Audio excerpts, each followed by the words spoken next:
和你讀聖經。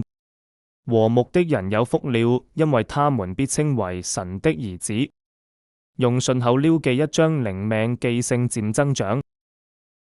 為着要大家記得以賽亞書第7章的大綱和重點，請讀一次：二王同攻打聖城同女生子預言成。開始讀經前，一起祈禱，感謝天父讓我有讀經的時間，求聖靈加添能力遵行你的旨意。求耶穌赦免我所有的過犯，禱告奉耶穌名求阿們。今天讀以賽亞書第7章。烏西亞的孫子約坦的兒子猶大王亞哈斯在位的時候，亞蘭王利汛和利瑪利的兒子以色列王比加上來攻打耶路撒冷，卻不能攻取。有人告訴大衛家說，亞蘭與以法蓮已經同盟。王的心和百姓的心就都跳動，好像林中的樹被風吹動一樣。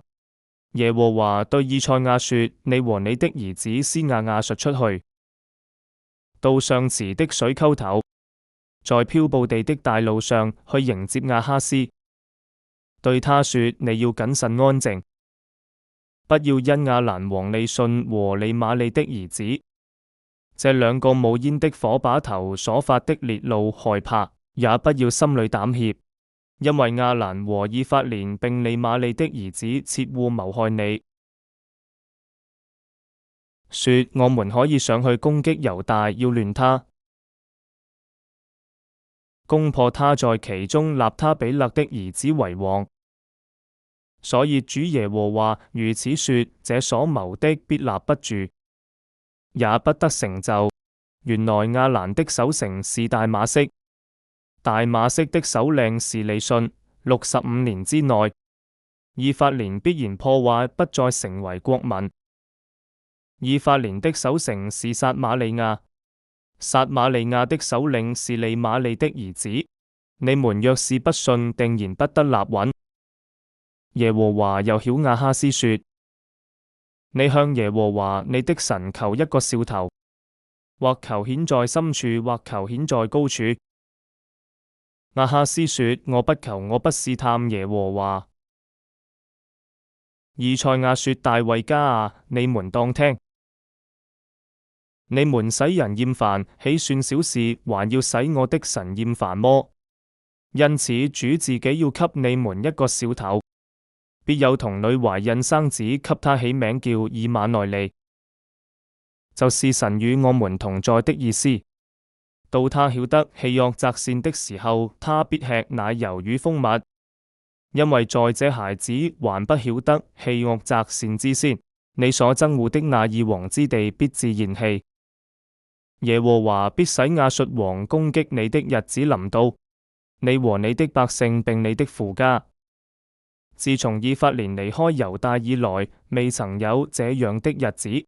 那時耶和華要發嘶聲，使埃及江河源頭的蒼蠅和亞述地的蜂子飛來，都必飛來落在荒涼的谷內磐石的穴裏，和一切荊棘籬笆中，並一切的草上。那時主必用大河外任的剃頭刀，就是亞述王剃去頭髮和腳上的毛，並要剃淨鬍鬚。那時一個人要養活一隻母牛犢，兩隻母綿羊，因為出的奶多，他就得吃奶油。在境內所剩的人都要吃奶油與蜂蜜。從前凡種1000棵葡萄樹，值銀1000舍客勒的地方，到那時必長荊棘和蒺藜。人上那裏去，必帶弓箭，因為遍地滿了荊棘和蒺藜。所有用鋤刨挖的山地，你因怕荊棘和蒺藜，不敢上那裏去，只可成了放牛之處，餵羊踐踏之地。讀經完畢。為着要大家記得第7章的大綱和重點，請讀一次：二王同攻打聖城同女生子預言成。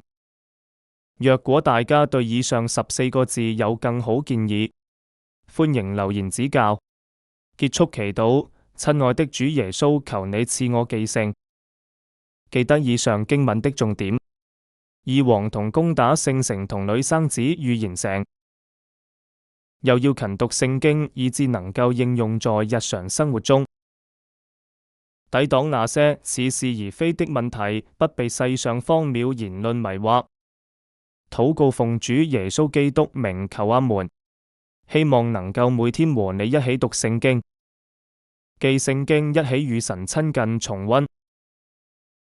第5章葡萄園的好壞與六禍引發無剩餘。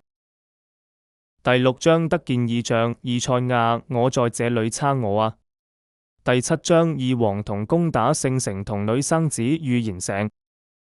想一想，為什麼二個王一同攻打聖城呢？